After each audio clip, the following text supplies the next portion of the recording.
You are now tuned in to Go Time Dolphins with Charlie Touche and Kadeem Simmons, the Miami Dolphins podcast that's for the fans and by the fans. Gotta make them lose their mind when it's your time. And it's show time. Going all out when it's go time. Go. I ain't wasting no time. Gotta make them lose their mind when it's show time. Cause it's your time. Lay it on the line when it's go time. Go. Don't waste no time. Are you ready for some football? The wait is over and the Aqua and Orange are set to take the gridiron once again. Hard Rock Stadium will play host to the Miami Dolphins season opener. However, there aren't any warm-up games on this team's schedule.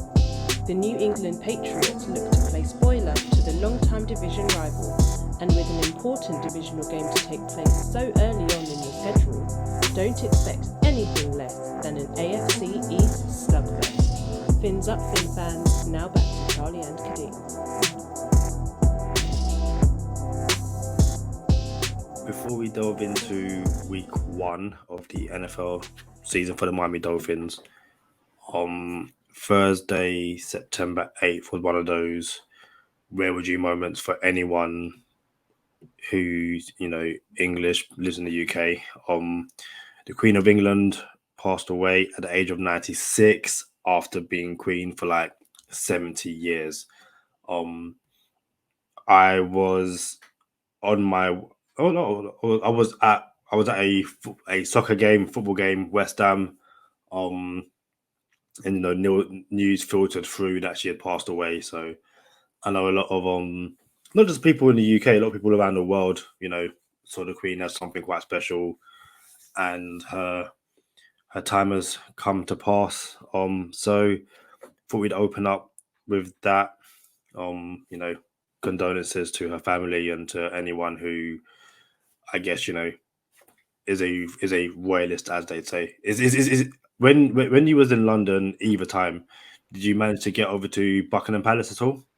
Slid by the crib for sure. Didn't see her. You know what I'm saying? I from what I understand, she be coming outside sometimes.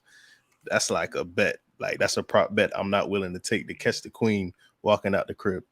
But yeah, man, everybody know who the Queen is. Like, there's only one Queen, right? Like, even if you were just in common circles, like I only know of one Queen around the world. You know what I'm saying? And so when it happened today, it came up today, I'm like, it's not my business to address it. So I'll let Kadeem throw it out there, and y'all ready. Yeah. On a lighter note, before we start the episode properly, what genuine question? What jerseys? What Miami Dolphin jerseys do you have? I don't have any. Yeah, I don't wear jerseys like that. Oh, I'm lying. I don't wear jerseys like that. But shout out to the plug, you know what I'm saying? JPF. So I have a black on black Tua jersey, Shula patch, a black on black friend of the podcast, Miles Gaskin, Shula patch. I have hold on. You said how many or which ones? Which ones? I kind of feel like they should hang around the podcast and see which ones I got. But where we going with this? Do you have a Kirk Merritt jersey? I do. So you have a Kirk Merritt jersey. He's left. And you have a friend of the podcast. Let me finish. You have a friend of the podcast, Miles Gaskin jersey, and he changed number. I'm just saying, yeah, you've got the Kadeem curse. I'm starting to see a Charlie curse right now. I'm just saying, Merritt's left and friend of the podcast, Gaskin changed his number. If that was me, you'd be like, "Yo, Kadeem, stop getting jerseys." I'm just saying, bro. I'm Miles just saying. Gaskin is still on the team, bro. He's still on the team, but he changed his number. But you have 5 other jerseys that's no longer here. I'm just saying, for someone who's not a jersey guy, some of those players, like I've still got Mike Gesicki, I've still got Tua. I'm just saying, like, Nah, bro. If I got the curse, it's off only because of proximity to you. That's not. Hey, look, man. Look, it's Fins Up Friday, the first Fins Up Friday episode of the season. It's the day before the day before. Now talk about. Not only is it the first episode, the first preview of week 1. It's 2022. 2022, Kadeem. But not only is it 2022, from here on out, it's 2022. This is it. This is Tua season. He's going to prove all of us right. He's going to be like, all right, y'all boys is right, man. Everybody's going to have to pivot their excuses and their explanations. And 2022 is a thing. And everybody's going to be like, all right, Charlie might have been on to something. GTD was on the money. It's Go Time Dolphins, the Miami Dolphins podcast that goes not only across the pond, but across the world. I'm your boy, Charlie Touche. I got my co-host, Kadeem Simmons, with me. It's always for the fans and by the fans. Your favorite podcast. Man, week 1, Kadeem, what we doing? I'm just glad we're here. It's one of those things where as a newer fan to the sport, to the NFL, you kind of don't realize how short the season is. It comes, it goes, and then the wait between, the Super Bowl and then the draft and then week 1, it's like, it feels like it gets longer and longer each year. But it's here now. We've been through preseason, touch wood, touch anything, whatever your, I guess, superstitions are. The Dolphins have come into week 1 relatively healthy, as healthy as you guess can be given training camp, all that kind of stuff. So I'm just glad that we're finally here. I'm just glad to see this team in action. I'm just glad to see Mike McDaniel, show what he can do. If you're watching on YouTube, I'm sure you'll notice Charlie looked to his left, me looked to my right. It's a primetime podcast, primetime episode.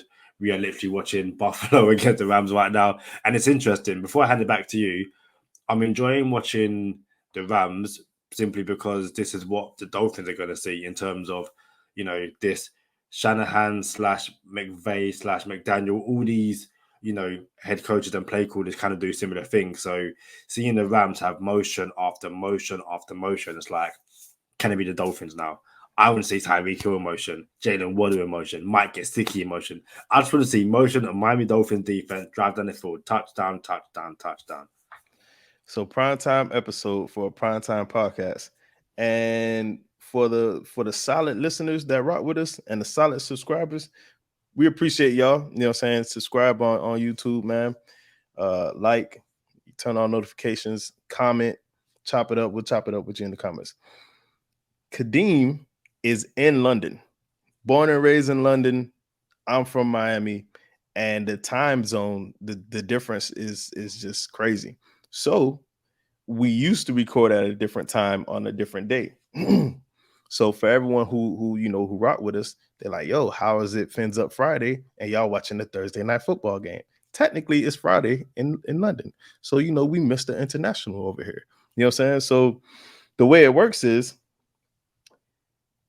I'm watching this Rams Buffalo game, and I'm so glad we get to see it. And I'm thinking, bro, we're not going to have to worry about Josh Allen for too long. I ain't going to lie to you. That's the first thing I thought of. First drive of the game, and we're going to get into the preview, but we're not going to have to worry about Josh Allen too long. And I'm going to tell you why, Kadeem. Because he don't take care of his body, bro. We seen it happen to Cam Newton, body broke down too fast. Seen it happen to Andrew Luck, body broke down too fast. Lamar Jackson runs the ball all the time. He was out how many games last year? A bunch. Yeah. You know what I'm saying? Like, bro, Josh Allen's he thinks he's in, and this is not a knock, but when you're that big and you're that talented and you have this elite talk around you, you kind of, I don't want to say you think you're invincible, but he doesn't know that he's not invincible until something happens. And that's just not sustainable. Josh Allen doing the Josh Allen stuff is not sustainable. So oddly enough, I took comfort in him running the football. Like, all right, well, it's going to come to an end one day for sure. So yeah, man, get back into this week. And I know we're going to do no huddle for everyone rocking with us for the first time this season, we got No Huddle coming up on Fins Up Friday. We're gonna give you an insight on the forecast, the injury report, who you should sit and start on fantasy football. Then we also got easy money for the first time premiere for the season. So before we even do get into that, bro, I'm concerned about Jalen Waddle, bro. Like, do you not share the same sentiment? None whatsoever. Not at all. Bro, listen. So we knew Jalen Waddle had a sleeve on his leg, right? Yeah. And he was sitting out of practice and all this other good stuff. Did you see the Tua availability, media availability? I didn't know. So I always say Tua's he discloses too much. You know what I'm saying? He just shares everything. You know what I'm saying? He don't know how to keep a secret. Like, bro, chill. You know what I'm saying? So Tua in his media availability said, if coach lets Jalen play, I ain't like that. What do you mean if he lets him play? You know what I'm saying? Like, that means it's significant enough for us to have a conversation of maybe we should sit you out this week. I think it's more significant than what people think. It turns out it's a quad injury, and that's what we came up on the first injury report of the season. So I don't know, bro. I think there's something there. I guess playing devil's advocate is that, and I think we kind of said it before, isn't not just Mike McDaniel kind of saying to him, it's a 17-game season and we want to make a playoff run. If this was week 17 or week 18, win and you're in, lose and you're out, we need you, you're going to play. Because we have 17 weeks or 17 games, 18 weeks to play, I can sit you this week because I need you going forward. Again, we're not going to get into no huddle right now, but you look at the injury report, and Jalen Waddle was a full participant. Miles was on there too. I'm saying, yeah. But like Jalen Waddle was a full participant. The sleeve is off. Is it the thing? The concern would be with these injuries, they need proper rest, and it's one of those things where Jalen Waddle doesn't do anything. Proper rest. Jalen Waddle doesn't do anything slow. So if anything, when you're that quick, when you're that twitchy, you're probably more likely to pick up, quad injuries, hamstring injuries, all that kind of stuff. And especially when it's not like other sports where you get more rest and you're not as banged up, I guess, it could just be for this season or at least for the first few weeks, you just have to manage it very carefully. I still think. So should we sit Tyreek Hill too? No, not at all. No. Why not? Because Tyreek Hill currently doesn't have any problems with his quads or anything like that. When I was talking about, there's an issue there. There's a concern. Let me finish. When I was talking about you're more susceptible to get other kind of injuries, especially when you have a slight niggle in that injury. Like if I have a slight hamstring injury, I'm not that quick. So I can play for that kind of injury because my muscles aren't going to blow. Do you know what? It is what it is. Jalen Waddle is one of those things where when you're that quick and you have a hamstring injury, you have to be a lot more careful. From when this first happened, I've been kind of like, I think he's okay. Mike McDaniel was kind of just, taking care of him. I'm still at that point right now. And especially the fact that he's now a full participant in training, I'm like, yeah, he's cool. Is it a scale of 1 to 10, 10 being, oh my days, sell him in fantasy, burn the jersey, and 1 being whatever? I'm at like a 2. Like it's nah, bro. All right, look, hey, I'm usually the optimistic one on the show. Everyone know that, and Kadeem's the pessimistic one for sure. But I'm gonna be real with you. This is a thing. It's opening week. This is game 1, and we're talking about should we sit Waddle or should we play him? Should we rest him for the playoffs? Like, nah, bro. Like that's a concern if coach lets him play. Like, nah, man. We're gonna keep it moving forward though. because you know we'll circle back on that when we get to no huddle. It's week 1, Miami versus the Patriots. When I think about this game, Kadeem, whenever I think about the Patriots coming to Miami, I think about how hot it's going to be, how not ready the opposing team is going to be, and how Miami owns the Patriots at home. And then I also think about the Miami Miracle. We will not need a Miami Miracle this time, bro. Like, I believe we take care of them handily, but man, if we could, you know, come away with this 1 week at a time, 1-0, you beat a division rival, I think you start the season off with a bang, with or without Jalen Waddle. Yeah, it's funny. If you saw Coach McDaniel's media session earlier in the week, we kind of said, you know, if the Dolphins win this weekend, it's going to be basically give us the ring now, Super Bowl champions. If we lose, it's going to be, oh, my days, burn it. No, like, everything's got to go. Basically saying, you know, there's going to be an overreaction no matter what happens. He also said that being in this weather, the Patriots get to bronze up. There is talk, well, not even talk. The Patriots are believed to have flown in, I believe, on Friday instead of Sunday. They kind of get acclimatized to the weather. You can't get acclimatized in 2 days. It's not going to happen. You know, and if anything, that says a lot, not just about the weather conditions, but also about the Dolphins. In my opinion, or as far as I know, I should say, I don't think Bill Belichick has ever, you know, flown into Miami early to get used to the weather, because normally the Patriots have this belief where we'll fly in, we'll get it done, and we'll leave. The fact that he's coming early, to me anyway, says this is going to be an issue, and not just the weather. We can't leave anything to chance against a Dolphins team which are on the up. I think if you look at how the media is picking this game, there's a lot of Dolphins over Patriots, which is something even last year you didn't really see. This is definitely the first time in my Miami fandom, but probably the first time in a very, very, very long time. Patriots, Dolphins, and the Patriots are the underdogs. That's how much of a flip it's been over the past few years.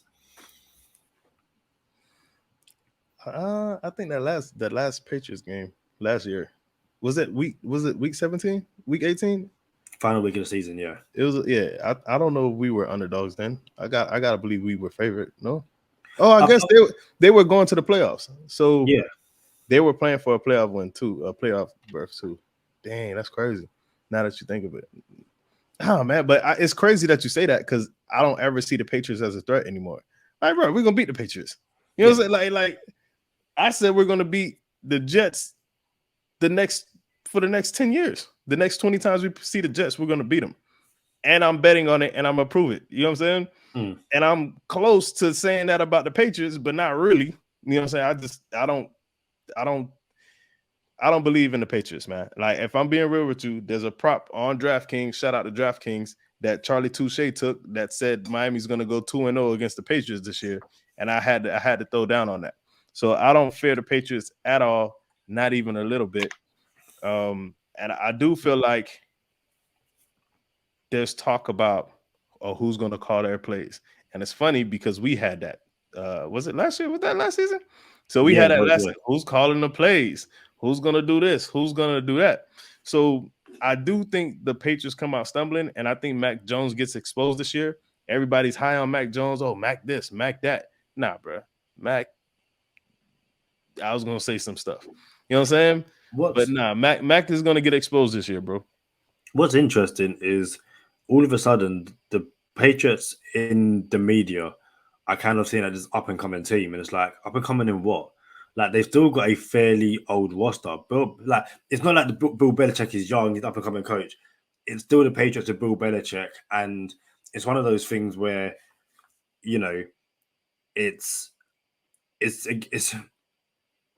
don't want to get too far off topic, but remember when Tua wasn't made captain last year, and it was this whole the team don't believe in him, all that kind of stuff. And this season, like Trey Lance comes out and says, Trey Lance, 49ers quarterback, comes out and says he wants to be made captain. And the 49ers don't make him captain. And everyone goes, well, it's not that important because he's the leader of the team anyway.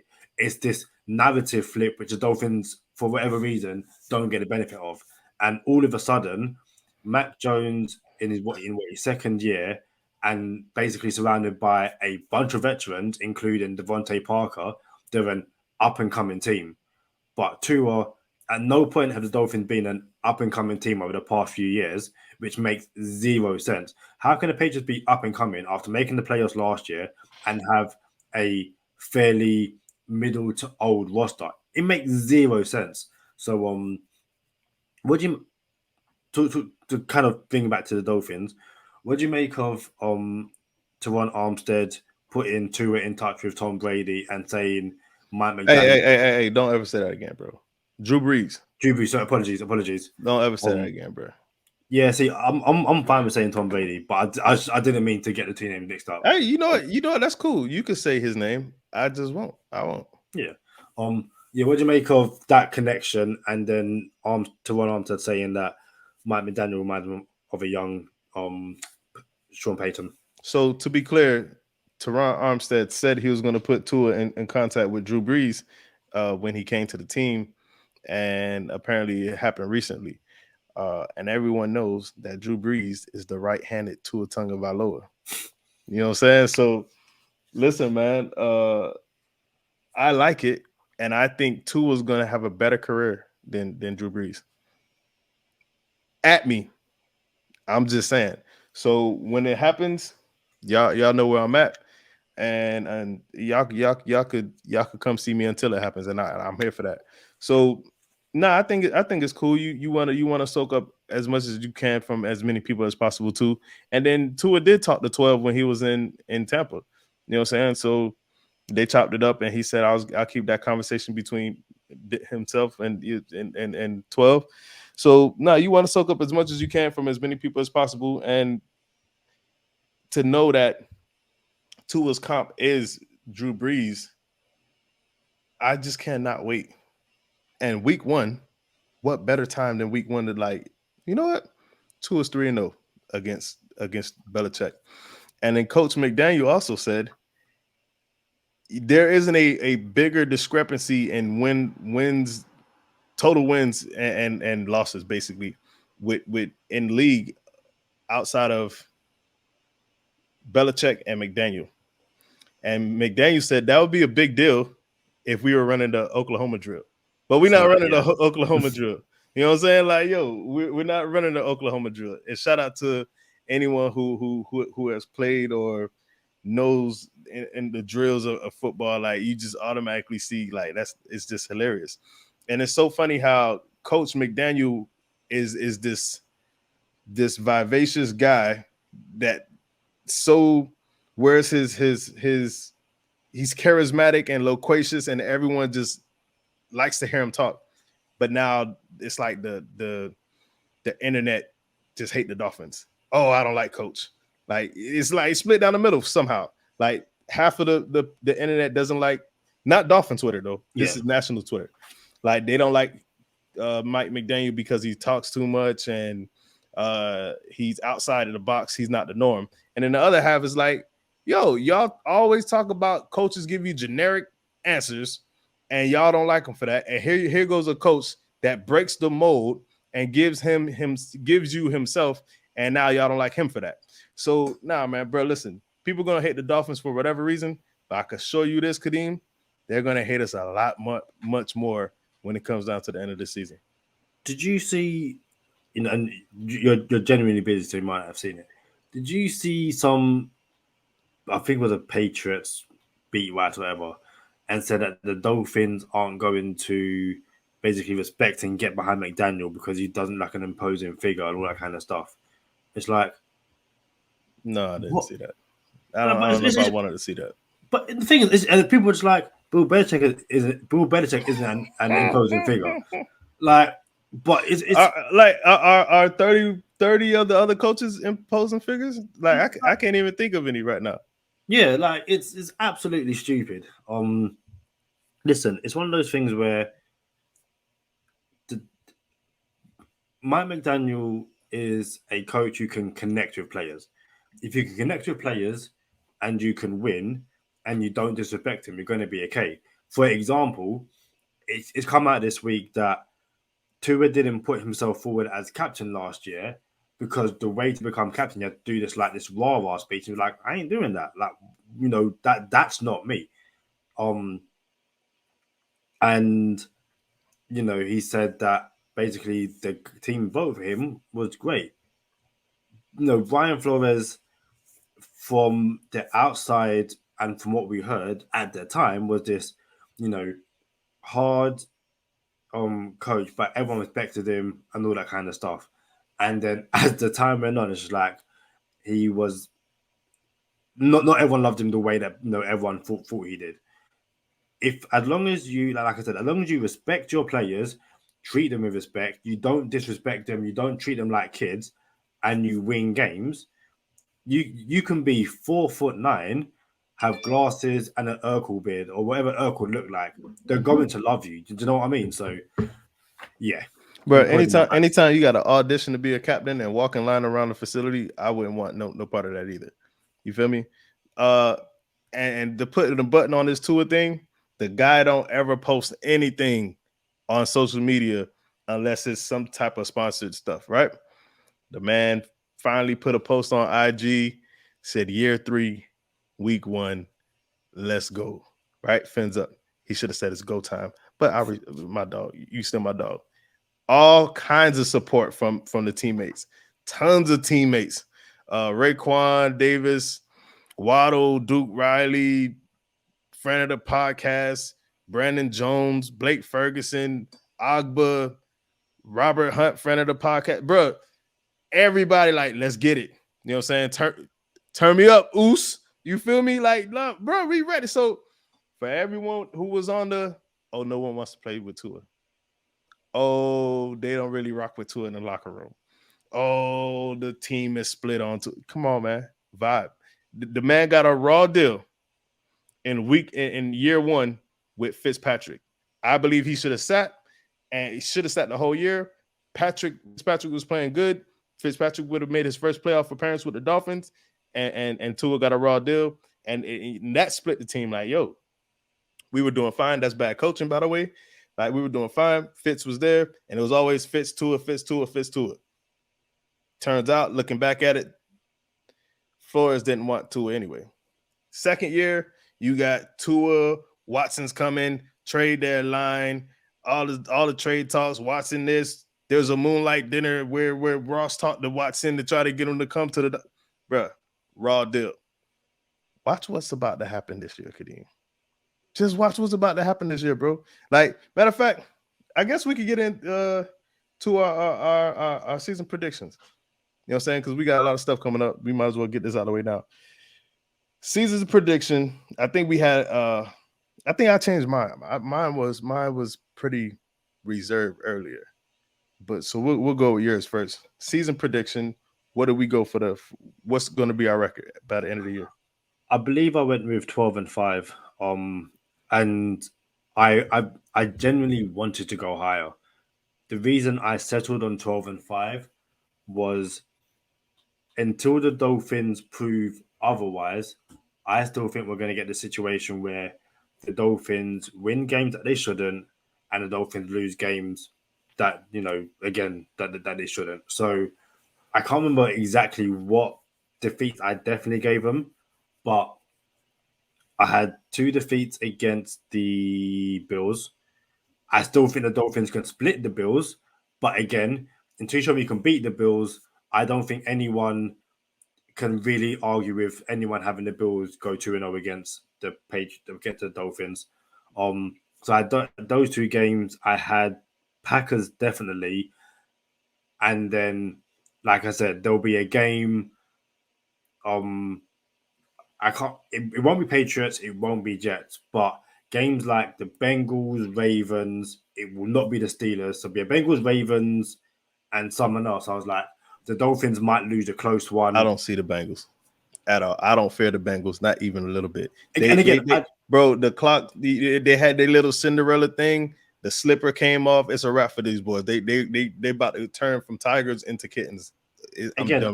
I don't fear the Bengals the way I fear the Bills. However, or Mac Jones, because you fear Mac Jones. You're gonna keep putting words in my mouth. Is what it is. I don't fear the Bengals. Listen, I don't fear. Listen, you're gonna put words in my mouth, and you're gonna twist the narrative, but it's fine. It's not a narrative. It's not a narrative. Listen, it's 2:30 a.m. in the morning right now. I'm not getting into it. Hey, prime time episode for a prime time podcast. We will deal with it at another time. Yeah, I don't fear the Bengals. However, I can see that's going to be a close game, and it could come down to a field goal. Do you know what I mean? It's a game where the Dolphins dominate, don't close out, and the Bengals somehow manage to win it. You know, same way. Last year, the Dolphins should not have lost to the Falcons or the Jags, but the Dolphins found a way to lose to the Falcons and the Jags. There's going to be a different environment, different culture. It's a different team. 100%. But at the same time, even you being a Dolphins fan for a lot longer than I am, the Dolphins just have this really horrible habit of losing games. You're right. That's our identity for sure. Yeah. So until the Dolphins can prove that they can't do that, I'm not going to say we're going to win all these kind of games. So I'm not going to go too long, but yeah, my I guess reserve / realistic expectations is 12-5. All right, Kadeem's on the record, 12-5. He can't backpedal out of this one because we got it on tape. I mean, I guess that don't mean anything because he backpedaled out of other ones too, and we got those on tape.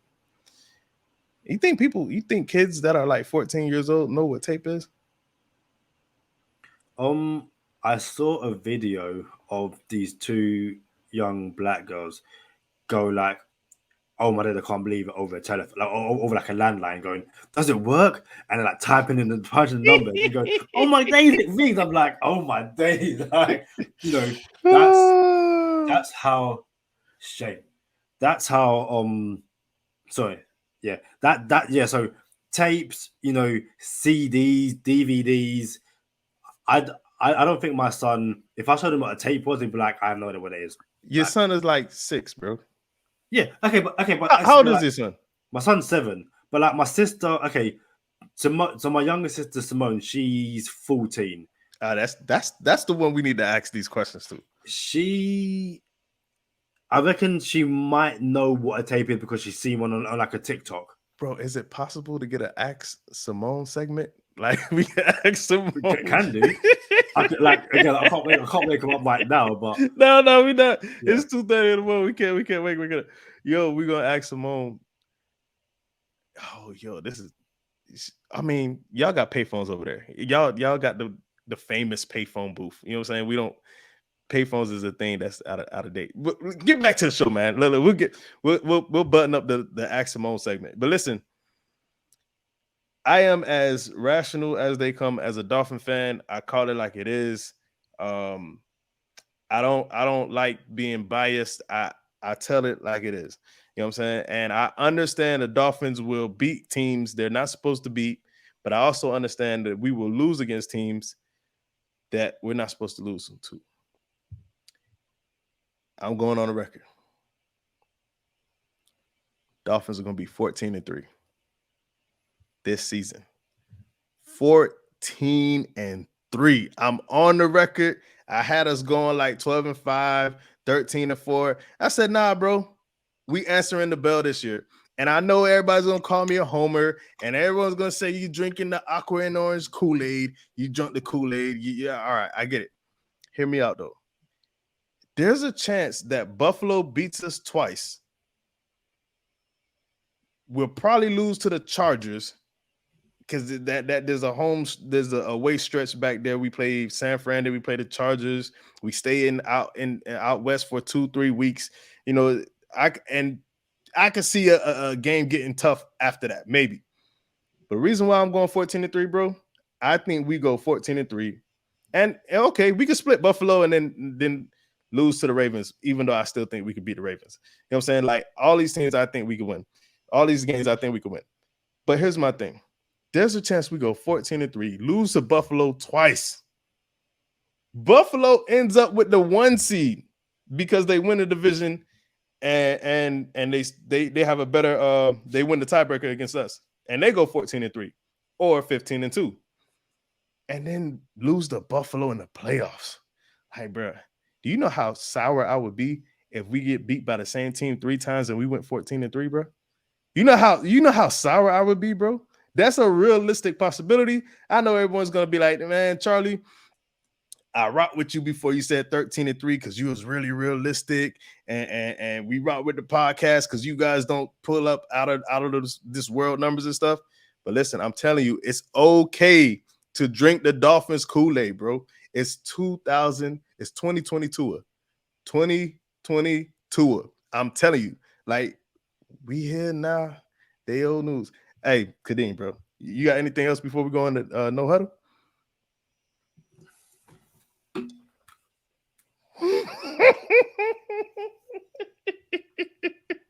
Before, in all seriousness, before we go into no huddle, it's one of those things where I done the Dolphins Jags game last year, so I've got my Dolphins Jags team sheet. But you gotta flip it around so we get the Dolphins. There it is.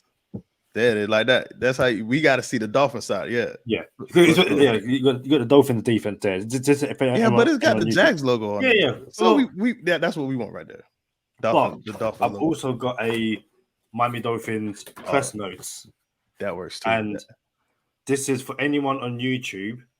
At the bottom of the Miami Dolphins press notes, had the communications department, and right there at the bottom, if you can see, Jason Jenkins, who recently passed away, and that's literally been on my desk here for well over a year. So, or coming up to a year. So, yeah. Once again, rest in peace, Mr. Jenkins. You were literally on my desk every single day. No huddle. I missed this. I really have missed this. Coach K is in the building. So again, if you're not watching on YouTube, come over. We have so much fun here. So we have. I'm going to start with the weather this week. Sunday in Miami, it is 32 degrees Celsius, which is 89 degrees Fahrenheit. As always, there's a chance of rain, but it looks like it's going to be pretty warm / hot. We also have the injury report. So the Dolphins on Thursday had a lot of players limited. Savon Ahmed with a heel injury, to an Armstead, but it was veteran rest. Tanner Connor, knee. Raekwon Davis, knee. Alec Ingold, hamstring. Melvin Ingram was a veteran rest. Nick Needham, quad. Eric Rowe, pectoral. Andrew Van Ginkel, injury-related illness. I believe that was his appendix or something got taken out. And then Chase Edmonds, friend of the podcast, Mars Gaskin, and Jalen Waddle were all full participants on Thursday. Hopefully they'll be fine for Sunday. Bro, did you say Alec Ingold got his appendix taken out? No, Andrew Van Ginkel. Alec Ingold is hamstring. Yeah, I'm cool with that. He's not going to need his hamstring. He's just going to block. Like he can limp to the line and just fill the gap. A gap, B gap. Listen, look, I'm gonna tell you like this, yeah. My Kadeem Simmons, yeah. I repeat, I am not starting Jalen Waddle. I feel like there's something there to be concerned about. Hopefully, I am 100% wrong. He goes off and puts up 27 points for y'all. I understand you drafted him in the 3rd round, but you got to play it safe. Now, what I would do is pick up Cedric Wilson. I am picking up Cedric Wilson, and I'm stashing him on my bench just in case this Waddle injury or this quad injury that Waddle is nursing goes 2 or 3 weeks. Cedric Wilson will feast in the slot if Waddle is out. So find Cedric Wilson if you're in a deep league like I am with the Go Time Dolphins podcast league. He's not available. I already looked. So there goes that. But stash Cedric Wilson. Find him, stash him. I'm benching Waddle. I know that's headline, but it is what it is. And I know some people disagree, but it is what it is. Get your own podcast. I'm just saying. I have Tua on my team. By happenstance, I wanted to get Derek Carr. Steve sniped me. One of the 3 times he sniped me. Coach K, you funny, bro. Where's the bucket? I can't get the bucket hat and the headset. Oh, so. Yeah. We'll figure it out. So Sherrod Steve sniped me. I ended up with Tua, and I like it. My plan A was Derek Carr. My plan B was Tua. It worked out. I'm starting Tua the whole season. And you'll find out why in easy money when that comes up. We're gonna go with Raheem Mostert. He's not an RB2 yet, but I believe Raheem Mostert will get some touches. You're not gonna start Raheem Mostert, and this will probably be the week he scores 2 touchdowns off the jump because I told you not to start him. But Edmonds is a safe pick. He's going to be the receiving back. He's going to get more touches. He's going to get more attempts. He's going to get more time. Follow the money. He got the bag. He gets to play in fantasy football. Mike Gesicki is tricky. I would not start Mike Gesicki this year, or not this year, but this week. I would play it out. Durham Smythe, I will sit Durham Smythe. I'm sitting Hunter Long. Hopefully all these boys get off, but it's not likely. Eric Ezukanma's too soon, too early. If I got to tell you to start Tyreek Hill, you probably don't know how to play fantasy football. Let's start the Dolphins defense. And since it's a even year, you can feel comfortable starting Jason Sanders. Did I leave somebody out, Kadeem? Not that I can think of. Not that I could think of either. I like it. That's it. That's all we got for No Huddle, man. Coach K, you good? Perfect. Hey, so dang, you really not concerned about the Waddle injury? No. Again, I did say once the injury report comes up, I'll be interested to see where it happens. And the fact that he came up on there limited, but is now a full participant. Right now I am comfortable. So listen, everybody that rocked with us for the first 2 years, y'all know we keep growing. And this year we got something new for the podcast. Fins Up Friday.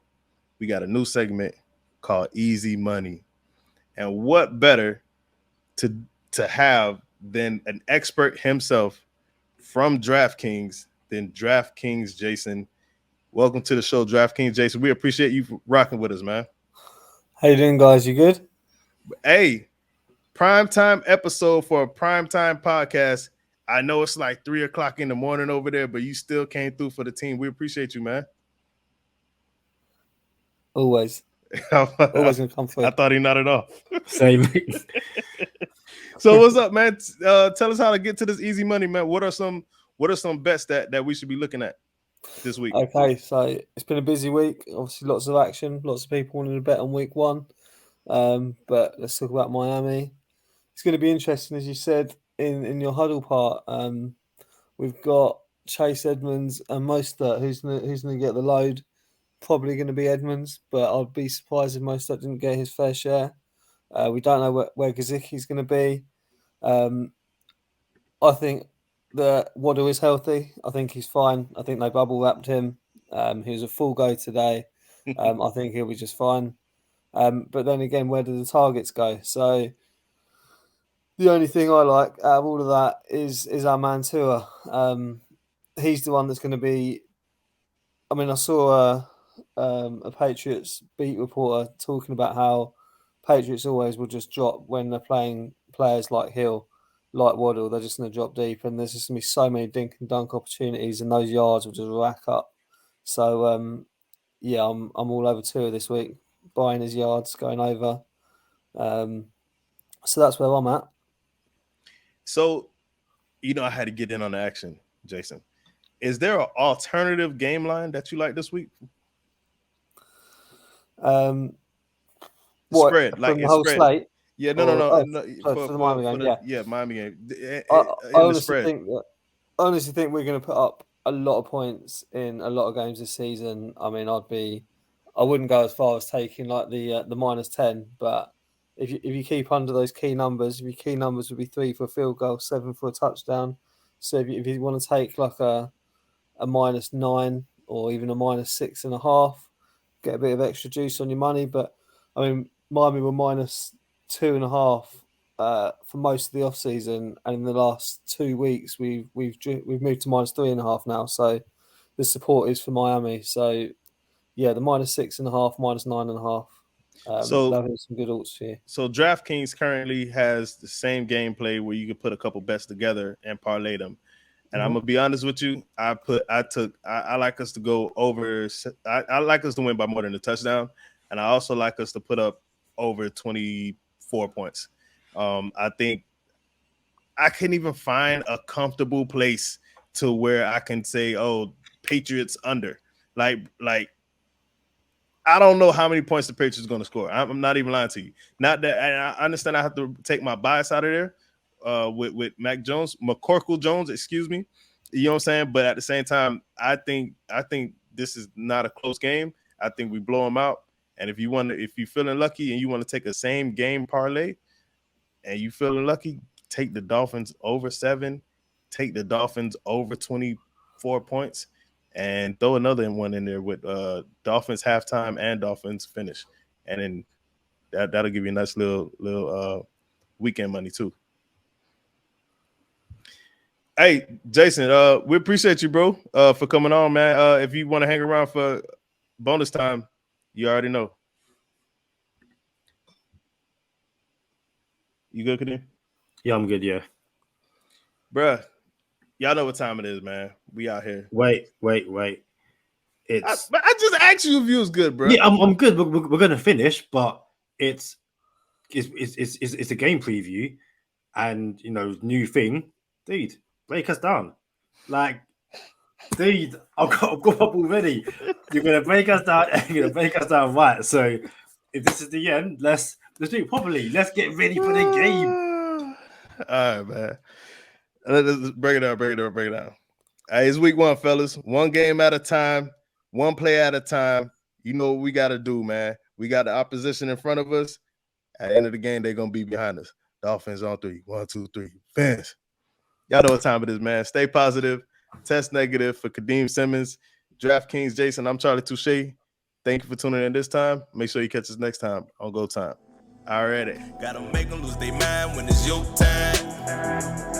And it's showtime. Going all out when it's go time. I ain't wasting no time. Gotta make them lose their mind when it's showtime. Cause it's your time. Lay it on the line when it's go time. Don't waste no time. Gotta make them lose their mind when it's your time. And it's showtime. Going all out when it's go time. Hey, Jason, bro. Let's talk football, man. I hate to bring you on and just use you for your talents. You know what I'm saying? For your skills. But what do you want to see this week in the game? So this week I want to see a competent O-line. I don't need an amazing O-line. I don't need excellent. I just need competent. I need bit of time in the pocket for Tua. A run game that averages more than 3.5 yards a carry. Is that asking too much? Bro, that's so solid because the plays where they keep repeating the deep ball and not Tua, but Hill running a dig across the field. These pockets look good, bro. Like Gesicki was chipping and looking for help on the line as a blocker. I'm like, man, them pockets look pretty good. But we're playing with live rounds now, real bullets, no rubber bullets, no paintballs. This is live rounds coming this Sunday. So I kind of want to see what this line looks like too. I would like to hope, bro, that we look way better than we did last year with this line. What about you, Kadeem? So I'm just gonna chuck something up which I wanted to bring up earlier and I completely forgot, so I apologize for that. So when I say you was good, you wasn't good. Ignoring you. So a bit difficult to see at the moment, so I will enlarge it. If you're over on YouTube, you can see. If you're not on YouTube, why you're on YouTube? It is that should not be there. It is the Okay, this is killing me right now. Yeah, Perfect. improvise, Kadeem. Like the people on audio, they don't see what's going on, so you can play it off. It's the depth chart for week 1 against the Patriots. I'll fly through it as quickly as possible. Jalen Waddle and Tyreek Hill starters. The offensive line looks like Teron Armstead, Liam Eichenberg, Connor Williams, Robert Hunt, Austin Jackson. Tight end 1, Mike Gesicki, which I thought it might be Durham Smythe, but you can understand why it's going to be Mike Gesicki. Starting running back, Chase Edmonds, I mean, he most up, which kind of makes sense. And then the defense, to me, there's nothing surprising. Nick Needham on the outside with Xavier Howard. Behind Howard is Keon Crossen. Behind Nick Needham is Noah. Yeah, to me, it looks completely what we all assumed it would be. So I just want to see how is Mike Gesicki going to look with more reps at tight end in the system. How the offensive line going to look, and we kind of saw it briefly in the final preseason game against the Eagles, but this one game, let's now see the run game start. Let's take the pressure off Tua.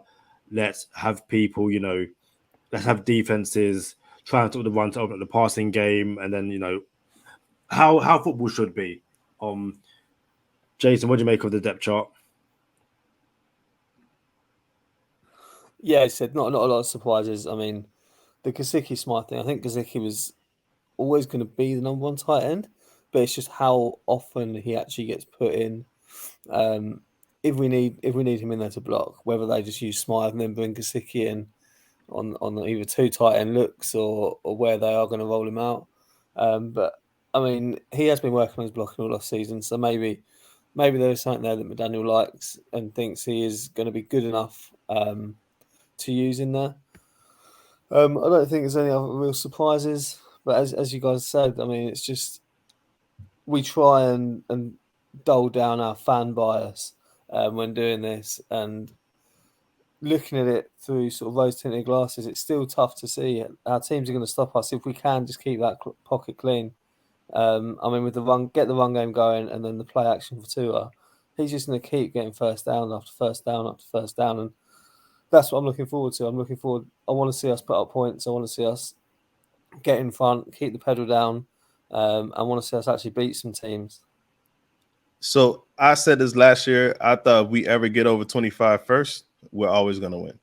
And it didn't work like that last year. A lot of things happened that were unexpected. Me and Kadeem came up 4 receptions short of what William Fuller did last year, right? So we didn't know that was going to happen. We didn't know Jesse Davis was going to start at right tackle the entire season. So that being said, if the Dolphins get to 25 first, it's a wrap for anybody. Like, the defense is going to pin their ears back, and it's going to be a different ball game. So I like to see. I do believe we're going to score a lot of points. I think it's going to be a sexy offense. And Jason, how about this, bro? I took a prop bet plus 1,300. Put $100 on it. Alec Ingold is going to score a touchdown, bro. First man through. I'm telling you, look, and I could bet this thing 13 times. It's going to hit once. I'm just saying, bro. Like, they're going to give it to the fullback one time, and he's going to be the first man through. I like it. Yeah, I'm a big fan of touchdown score bets. I mean, Carl Juszczyk, and he's the fullback to go to. He's a big scorer. But yeah, I mean, the way Edmonds and Mostert run, are they going to use them as bangers on the goal line? Probably not. They're probably more likely to use Ingold. 2 is a sneaky one as well, touchdown scorer. For sure. McDaniel, Garoppolo scored a few, obviously under McDaniel's offense or his leadership last season, and 2 is a lot more mobile than him, but it's just whether they want to risk 2 with his injury history to roll out, but definitely wouldn't put people off that one. But yeah, the 25 points, I mean, our D looks scary, doesn't it? I mean, any O-line facing our D-line, they've got to be a bit worried. Got anything else, Kadeem? Yeah, very quickly. Score predictions. Starting with you, Jason. Score prediction. I'll go 31-10. Bro, I was putting this same game parlay together on DraftKings, and I was just so tempted to go like plus 28, you know what I'm saying, or over 28 points from the Dolphins. What did you go? 31? What'd you say, Jason? 31-10. Yeah, that's about right, bro. I think it's gonna be a blowout.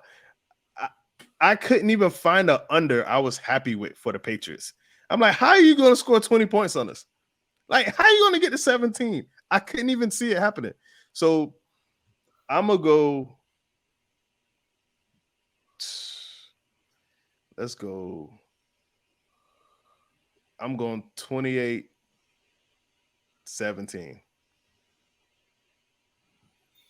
I'm going 30-17.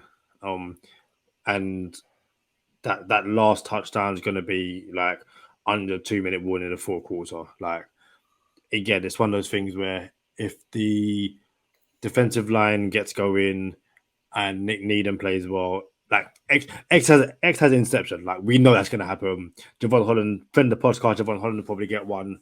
So yeah, I'm going 30-17. Bears Patriots week 1, we here, baby.